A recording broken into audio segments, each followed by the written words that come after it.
अध्यक्ष महाराज,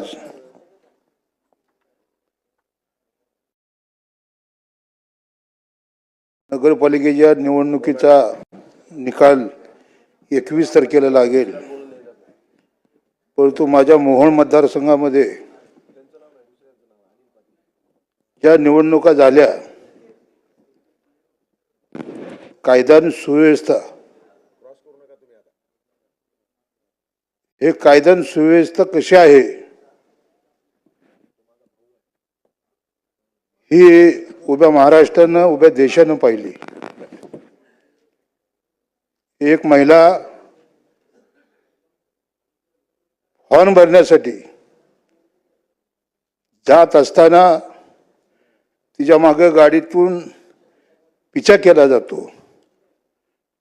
ती पळत पळत पोलीस स्टेशनला येते. पोलीस स्टेशनला ती संरक्षण मागते.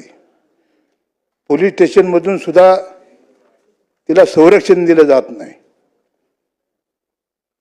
मग झाशीच्या राणीसारखी ती लढती. जवळजवळ 21 सिक्युरिटी कमांडो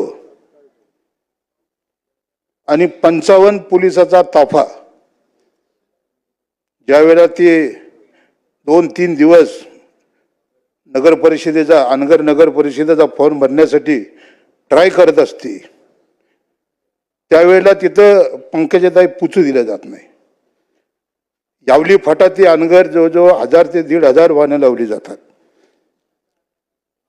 पोलीस दखल घेत नाहीत.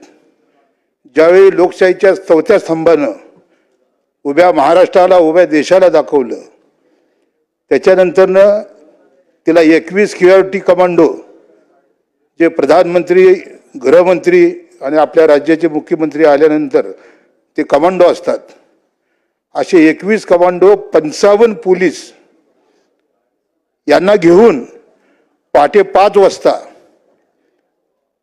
ती महिला त्या अनगर नगर पंचायतीच्या कार्यालयामध्ये फॉर्म भरण्यासाठी जाते. जणू काही जम्मू काश्मीरला फॉर्म भरलाय अशा पद्धतीचं वातावरण माझ्या या मोहोळ मतदारसंघामध्ये होतं. आणि म्हणून अध्यक्ष महाराज, हे सरकार लाडक्या बहिणी योजनांची आनंद आहे. मी 2 मुलीचा बाप आहे. कित्येक सदस्यांना मुली असतील, परंतु त्या महिलेनं फॉर्म भरला, लोकशाहीच्या पद्धतीने तिचा फॉर्म बाद झाला. आपण बाबासाहेब आंबेडकरांचं संविधान मानणारी माणसं आहोत. निवडणुका बिनविरोध होतील, परंतु त्या गावामध्ये त्या महिलेची 28 एकर जमीन आणि भला मोठा त्याचा वाडा,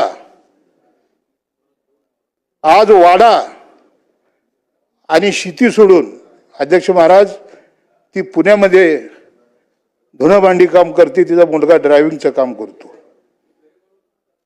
परंतु ठीक आहे, या निवडणुका आत्ता झाल्या 15 दिवसापूर्वी, परंतु गेल्या 2-3 वर्षापासून हे तिथं कायदा आणि सुव्यवस्थेची परिस्थिती बिघडलेली होती.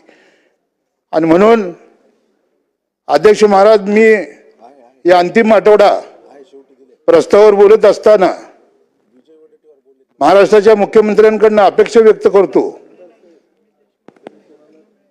की ज्या पद्धतीनं माझ्या मोहोळ मतदारसंघामध्ये कायदा आणि सुव्यवस्थेची परिस्थिती धाब्यावर बसवली, अशी परिस्थिती पुन्हा महाराष्ट्रात येऊ नये. पंकजाताई, आपण कितीतरी महिला सदस्य इथं आहात. तुम्ही युट्यूबवरती बघितलं असेल की अनगर नगर पंचायत महाराष्ट्रानं बघितलं असेल. आणि म्हणून मी या अंतिम आठवड्याच्या प्रस्तावावरती बोलत असताना महाराष्ट्राच्या मुख्यमंत्र्यांकडून अपेक्षा माझी आहे की एक महिला 4 दिवसानंतर तिला बंदोबस्त दिला गेला. 50-50, 100-100 माणसं बिगर नंबराच्या गाड्या घेऊन तिचा पिच्छा करत होती.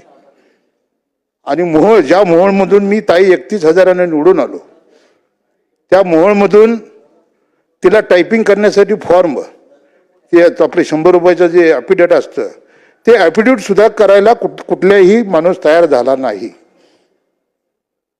आणि ही लोकशाहीची खरी मोठी खंत आहे. आज जे बरेच सदस्य बोलले, मी बी 1990 पासून शिवसेनेत आहे. माझी आयुष्यातली 35 वर्ष शिवसेनेत गेली. गेल्या वेळेने गडबड करावी लागली आणि मी आमदार झालो. पण ताई, कुठंतरी जेव्हा आपण लाडक्या बहिणीवरती सरकार खर्च करतं, तसंच या महाराष्ट्रामध्ये आता 3 वर्षाची मुलगी, 5 वर्षाची मुलगी, 10 वर्षाची मुलगी, इतक्या मोठ्या पद्धतीचा अन्याय, याही बाबतीमध्ये राज्याच्या मुख्यमंत्र्यांनी बोलावं. माझ्या मोहोळ मतदारसंघात घडलेल्या कायदा सुव्यवस्थेच्या बाबतीत मुख्यमंत्री महोदयांनी बोलावं. आणि अध्यक्ष महाराज, अधिक वेळ न घाता, गेल्या 100 वर्षात मोहोळमध्ये असा पूर आला नाही. अशा पद्धतीचा पूर आला. 35-40 गावं पूर्ण पुराखाली डुबली होती. मी कलेक्टर साहेबाला फोन केला, त्यांच्याकडनं NDRFची एक टीम मागवली. नंतर राज्याचे उपमुख्यमंत्री एकनाथराव शिंदे साहेबांना फोन केला. पंढरपूर नगरपालिकेच्या 4-5 त्या बोटी मागवल्या.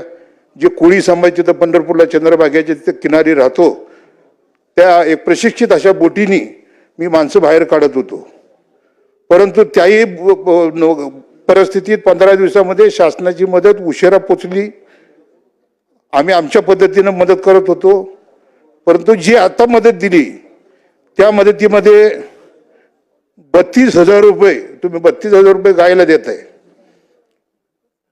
मी गावाकडून येताना अधिवेशनाला मी विचारलं, की माझा एक मित्र आहे घोडके वडर समाजाचा, त्याला म्हणलं तुझे गाढवा आहेत, त्या गाढवाची किंमत किती आहे? तर ताई त्यांनी सांगितलं, अध्यक्ष महाराज, की 40 ते 45,000 रुपये हे एका गाढवाची किंमत आहे. जे आपण वज वाहून नेण्याचं काम ते गाढव करतं आणि सरकार 36,000 रुपये गायला देतं. अध्यक्ष महाराज, मोहोळ मतदारसंघामध्ये त्या गावातली जवळजवळ एक शेतकऱ्याची 15-15, 20-20 जनावरं, काही जणांची तर पुरे गोटेच्या गोटे हे सगळे वाहून गेले, घरं वाहून गेली. परंतु शासनानं अत्यंत तुटपुंजी अशी मदत गाईच्या बाबतीमध्ये दिलेली आहे. गोटे वाहून गेलेले, त्या गोट्यांचे पंचनामे केलेले नाहीत. त्या गोट्याचे पंचनामे करावे अशी एक मी मागणी करतो. दुसरं असं की ज्यांची घरं गेली त्यांना घर पडली. मी काली सभागृहामध्ये बोललो महसूल मंत्र्यांना की वाळूचं धोरण तुम्ही कागदावर ठेवले, प्रत्येक घरकुलाला 5 ब्रास वाळू देण्याचं सरकारचं धोरण आज वर्ष झालं. कुठेही वाळू ही घरकुलच्या गरीब बांधणाऱ्या घरकुल धारकाला दिली जात नाही. त्याच्यामुळं मी या प्रस्तावावरती बोलताना एवढं अध्यक्ष महाराज बोलतो की शेतकऱ्यांचं जे नुकसान झालंय ते आपण दिलेली मदत ही तुटपुंजी मदत आहे. आधी जास्त मदत द्यावी. आणि अध्यक्ष महाराज, तुम्ही किती जरी मदत केली तरी शेतकरी हा पूर्ण आता उद्ध्वस्त झालेला आहे. आमचा मोहोळ तालुक्यातला त्याचं पूर्ण वाहून गेलेलं आहे. जो 2 महिने ते 3 महिने वापसा येणार नाही. अध्यक्ष महाराज, पुढचं पीक घ्यायला आज लाईट नाही. तिथं नदीच्या किनारी जवळजवळ 40-50 गावात अध्यक्ष महाराज लाईट नाही, प्यायला पाणी नाही, जनावराला पाणी नाही. आणि म्हणून तुम्हाला सांगतो की तुम्ही शेतकऱ्याला मदत करण्यापेक्षा शेतकऱ्याला एकरी, कृषी मंत्री आले होते दत्ता मामा भरणे, अध्यक्ष महाराज, मी त्यांना बोललो होतो की एकरी 50,000 रुपये शेतकऱ्याला द्या. आणि माझी एवढीच मागणी हे ह्या अंतिम आठवडा प्रस्तावावर बोलत असताना की पुन्हा एकदा सरकारने विचार करावा. शेतकऱ्याच्या प्रती जर खरंच सरकार संवेदनशील असेल तर राज्यातल्या या दुष्काळग्रस्त पूरग्रस्त भागातल्या शेतकऱ्याला एकरी 50,000 रुपयानं नुकसान भरपाई मिळावी अशी अपेक्षा व्यक्त करून मी आपले 2 शब्द संपवतो. जय हिंद, जय महाराष्ट्र, जय भीम.